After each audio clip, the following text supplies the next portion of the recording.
Welcome to another episode of The Crafting Slab. Today we're going to be talking about the case of Matthew Clarke, who I used to work with, and while suffering from schizophrenia, killed his mum, dismembered her body and left her at the end of the garden.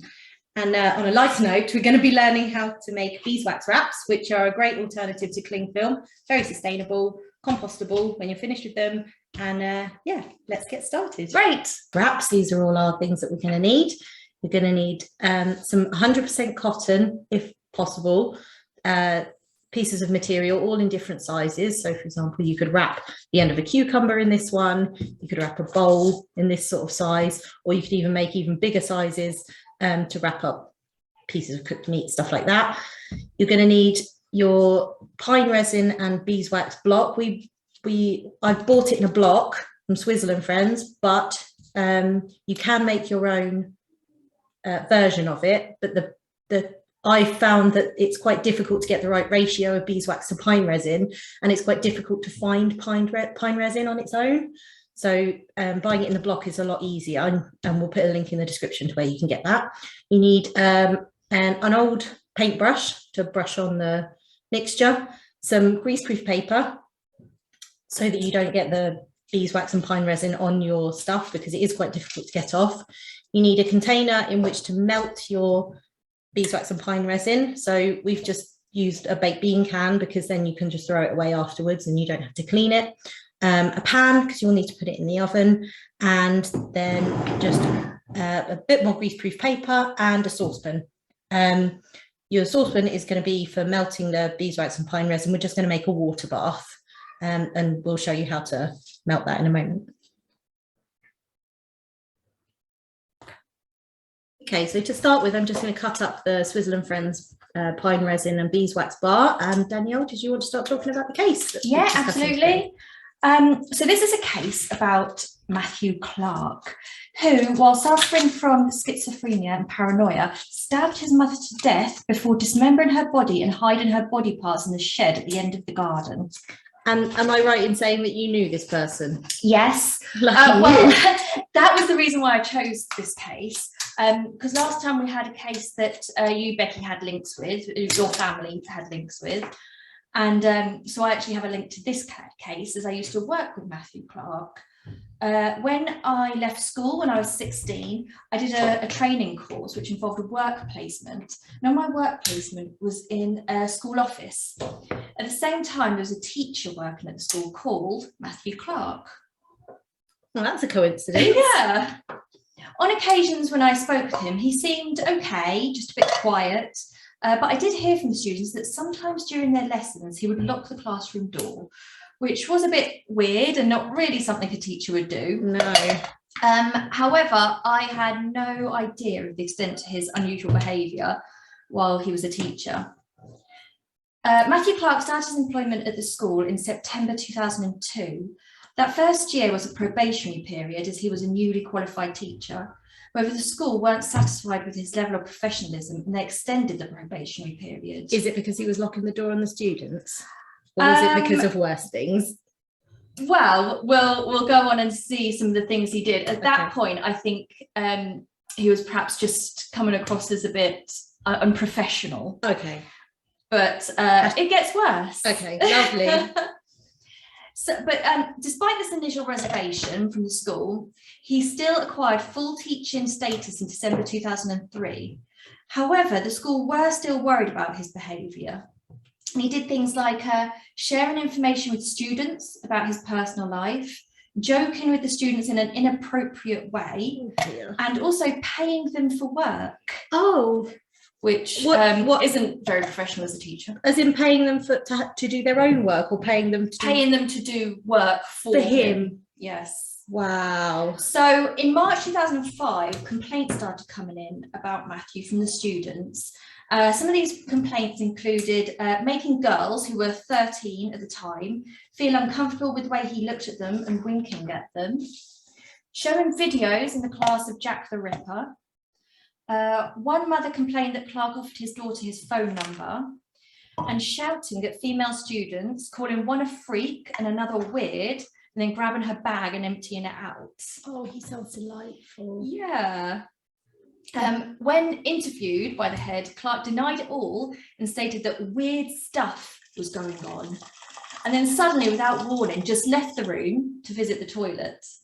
The headmaster thought this was unusual behaviour, and he told Matthew to take the remainder of the term off and seek medical help. So that was in 2005. Oh, sounds like a really delightful individual. Do you want to briefly say what you're doing? I've just put the block in pieces to help it to melt quicker. You could grate it in if you wanted to, that would melt even quicker. And like I say, we put it in a baked bean tin so that we can just throw it away afterwards. And just put the baked bean tin into a saucepan and pour some hot water into the saucepan, and it's just going to float around there for a few minutes while we melt the beeswax. Okay, while that's melting, I'll carry on, shall I? Matthew took the rest of the term off, and after the Easter holidays, when he was due to return to work, bearing in mind he had to be contacted because he'd forgotten the term had started, which doesn't really sound like he was taking it very seriously. No. But anyway, he returned to work at the school. However, staff members then started expressing their concern about his bizarre behaviour, and they said they'd seen him doing things like marching, lifting his knees up, balancing on one leg, holding his arms out as though he was holding something, shouting at students, throwing a pen at a student, continuously talking nonsense, and putting his finger up his nose and making faces. Oh. And not in a fun way, I presume. No, he's not doing all those in a funny way. No, in a very unusual way. That does sound like things that I do during my day at work in a professional setting. No, this was in an unusual way. Okay. So his head of department described him as being vague and distracted, and witnessed him taking giant steps as though he was trying to clear obstacles. When questioned, Matthew said that he was doing it because he was concerned about his posture. Oh. But then more complaints from students and parents started coming in, with one parent calling the school to say Clarke had pointed out to some female students that he had an erection. Oh, God. Yeah, guess what? How? When the school spoke to the students about this, the girls said they were worried about other aspects of his behaviour, and that Clarke had touched one of the girls' backsides and looked down her top and told her he could see her breasts, and asked her if she had done topless modelling. These are all underage teenagers. Oh, no. They also told how he had played porn on an overhead projector, and told other students he had been with prostitutes and described his sexual fantasies. He also told students he had been taken over by aliens, and told the class that terrorists were coming to kill them, and waved an imaginary gun around the class and started to kick the door. Now, if I'd been a student in his class, I probably would have felt quite scared at this point. Yeah, I mean, I thought you were going to stop at some point with the weird behaviour. I thought you were going to say, you know, and that was the end of the weird behaviour. Yeah. Obviously, it does get slightly worse, but I've just listened to that whole thing with my mouth wide open. Yeah. Quite literally. I cannot believe that he got away with that. So, yeah, so that's more than just being a little bit odd. So thank God for Ofsted, really, for them coming in, you know. Well, you know, identifying these strange individuals. So he did all of this, and then it wasn't until the October of 2005 that a disciplinary meeting was called. Oh, God. So it's been going on for quite a while. And he was just getting away with doing all this. Matthew declined an offer of support from the union rep and denied all the allegations, except that he may have accidentally brushed the backside of one of the students. I see. And he said the students were ganging up on him. The police checked his computer, but they didn't find any pornography on it. But then it could have been deleted or anything. Further meetings were arranged, and again, Matthew denied all the claims against him. And he told the school governors at the meeting that he had an assessment from a person of community health, and they had given him a clean bill of health. So he said he'd had his mental health checked out and he was absolutely fine. Right, okay. And did he have to provide, I mean, I'm not sure if you know this, but surely he would have had to provide evidence that had been done, or he would have these days? You would think, but I think at that stage they were just taking his word for it. Right. So, but while all this was going on, Matthew had been suspended from his job while they investigated. And then the school received recommendations from the Teachers' Union and from Human Resources that they should refer Matthew to occupational health for an assessment of his mental health. From what I gather, the school wrote the referral, but then withdrew it as they decided to just dismiss him from his job instead. Okay, but that doesn't help the fact that he's out there, No, potentially mentally ill. no. So yeah, so you're probably thinking that was terrible of the school to not refer him for mental health. And while it was very wrong of the school to make that decision, Matthew had already been seen and assessed by medical professionals. Okay. So in fact, years before this, Matthew's mother had disclosed concerns about her son's mental health to the GP. And there had been other issues with his behaviour in his past before he became a teacher. So for example, in 1998, he split up from his girlfriend, Carrie Ann Gorman, because of a number of violent incidents because he kept thinking she was having affairs. After this, he was sort of associated with some drug users, which kind of begs the question, how did he get employed as a teacher? Yeah, exactly. I was just thinking it's probably not something you would get away with these days. Okay, so the beeswax and pine resin, we've just put it on the hob for a little while to actually get it to properly melt. You may need to do that because the hot water bath wasn't quite hot enough. So now I'm just going to brush it onto some of my cloths. And Danielle, to keep talking about this person? Absolutely. So it actually looks like from January 2003, he had been having assessments due to his mental health. The assessments he was having over this time seemed to conclude that Clarke had some social difficulties and there are a few paranoid ideas, but at this time he did not seem to be suffering from an active mental illness. Okay, because I would strongly disagree with that. Yeah, I mean, I would say that to me it seems like he did have a mental illness. Yeah, like quite active. Perhaps he was able to hide the severity of it during the assessments. Yeah. Or I don't know, maybe through the cracks. He really didn't think there was anything wrong with him. Yeah.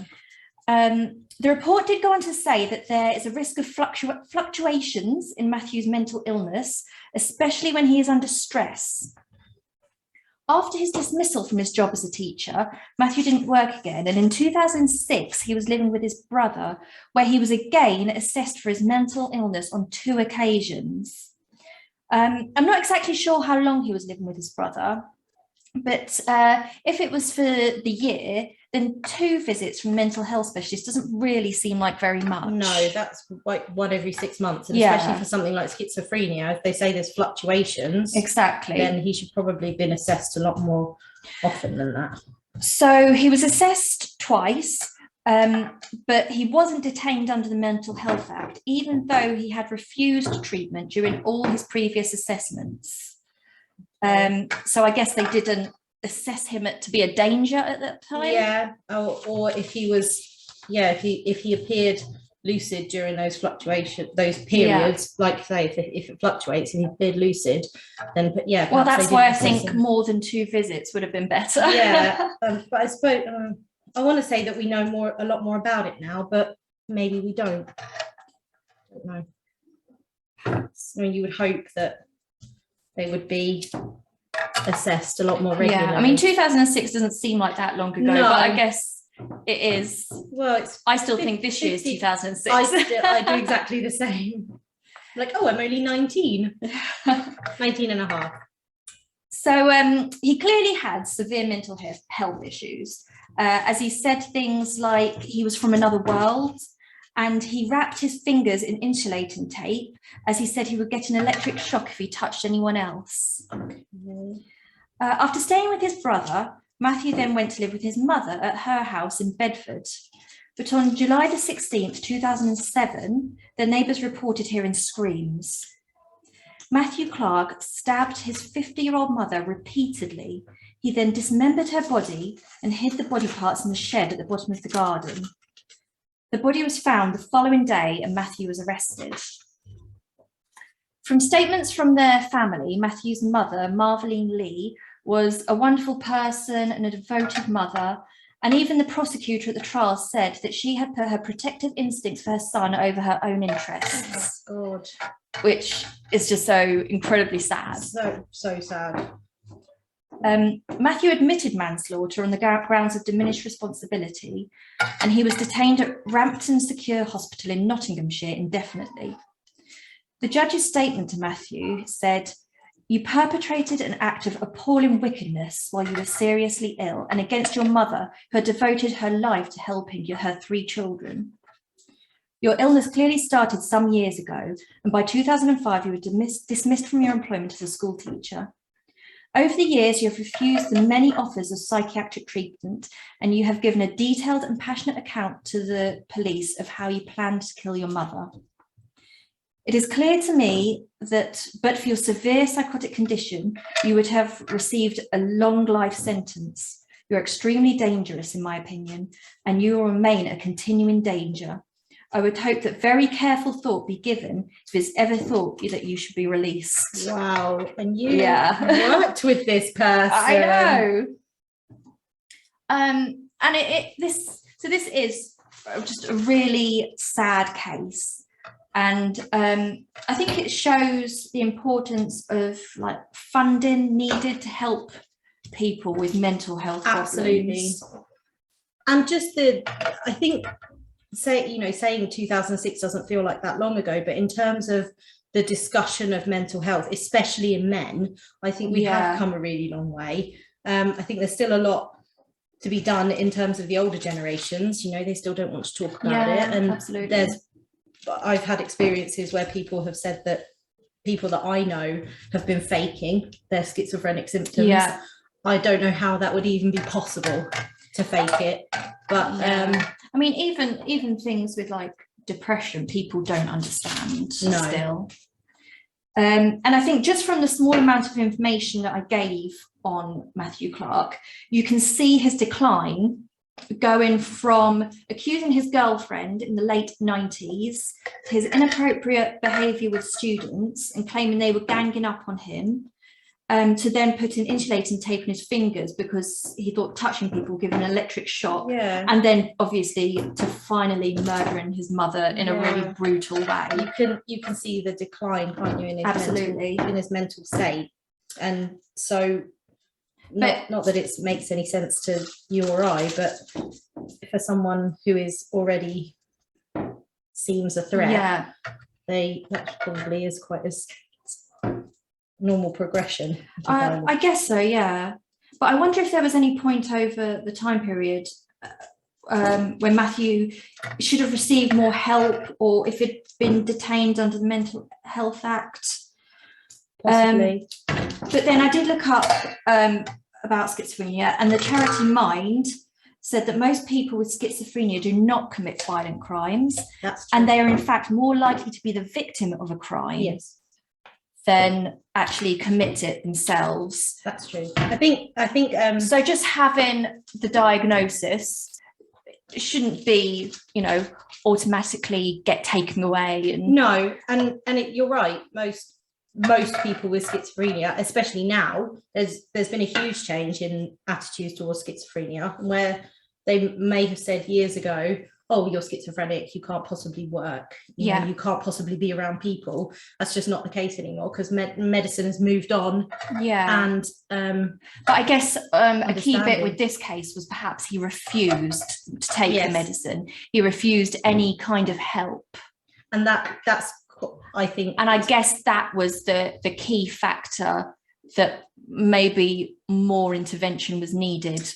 Because he wasn't willing to help himself, which is often the case with cases of psychosis, because they don't know they're sick. They don't think anything's wrong. No, because their problem is where their mind is in the first place. You can't rationalize your way out of it. So okay, do you want to carry on with what you're saying? So we didn't have enough to complete that one, but we're going to see how it comes out anyway. So now all we do is we're going to put our completed ones onto a baking sheet, and we're going to put them in the oven on low for about 10 minutes to let the stuff absorb into the fabric, and then leave it to dry, and we'll show you what we've got when we come back.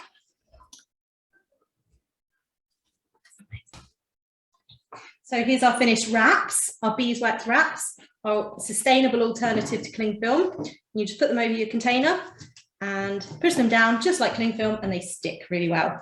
I love them. See if that one fits. Yeah. You just squish them down. Look at that, it just stays. I think this one did quite well because there was a lot of beeswax and pine resin on it. And then you can just clean them with warm water. Don't put them in the dishwasher or anything because your dishes will just get covered in it. But you can just clean them off with warm water. And when the beeswax and pine resin starts to come off, if the cloth is still good, you can reapply it, or you can put them in the compost. So they're a really nice, sustainable way of wrapping your food instead of using foil and cling film. Absolutely. When we're all trying to look for more environmentally friendly ways to do things, this is a great alternative to wrapping up your food and stuff. I think it's great. I think they turned out really well. So thank you for joining us today. We really hope you enjoyed the story about Matthew Clarke and what he did, and also learning how to make beeswax wraps. We'd love to hear what you think in the comments. Tell us what you'd like to see next. Tell us who you'd like to hear about. Local crimes would be brilliant. Bedfordshire, Hertfordshire, Cambridgeshire. And we'll see you next time. Thank you. Bye.